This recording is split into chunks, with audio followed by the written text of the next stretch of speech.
Hello friends, আজ আমি বানাবো নুডলস স্যুপ। এটা একটা দিদি বলেছিল, তাই লোভ সামলাতে না পেরে বানিয়ে ফেললাম। এর জন্য আমি প্রথমে নিয়ে নিয়েছি গাজর কুচো, আদা লঙ্কা কুচো, ধনেপাতা কুচো, টমেটো কুচো, ক্যাপসিকাম কুচি এবং পেঁয়াজ কুচি। আর নিয়ে নিয়েছি বোনলেস কতগুলো চিকেন, আর নিয়েছি আদা রসুনের পেস্ট। এবার কড়াইয়ে সাদা তেল গরম করে আদা লঙ্কার কুচো দিয়ে সেখানে চিকেনগুলো দিয়ে আদা রসুনের পেস্টটা দিয়ে এবং নুন দিয়ে ভালো করে আমি এটাকে কুক করে নিলাম সিদ্ধ হওয়া অবধি। এরপর আমি ক্যাপসিকাম কুচি ও গাজর কুচি দিয়ে সেগুলোকে ভালো করে ভেজে নিলাম।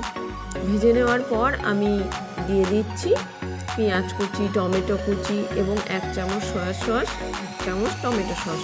এগুলো দিয়েও ভালো করে ভেজে নিয়ে আমি প্রায় 6 মিনিট মতো ঢাকা দিয়ে সিদ্ধ হতে দিয়েছি। তার মধ্যে 2-1 বার নেড়ে দিয়েছি। ঢাকা খুলে এর মধ্যে ম্যাগিগুলোকে দিয়ে আমি গরম জল পরিমাণ মতো দিয়ে আবার ঢাকা দিয়েছিলাম সিদ্ধ হতে। ঢাকা খুলে আমি আগে থেকে করে রেখেছিলাম কর্নফ্লাওয়ার গুলে রেখেছিলাম, সেটা দিয়ে ধনেপাতা কুচো এবং ম্যাগি মশলাটা দিয়ে আমার এটা একদম তৈরি হয়ে গেল। এরপর একটা বোলে সেটাকে ঢেলে লেবুর রস দিয়ে এটা পরিবেশন করুন। এটা কিন্তু দারুণ টেস্টি হয়েছিল।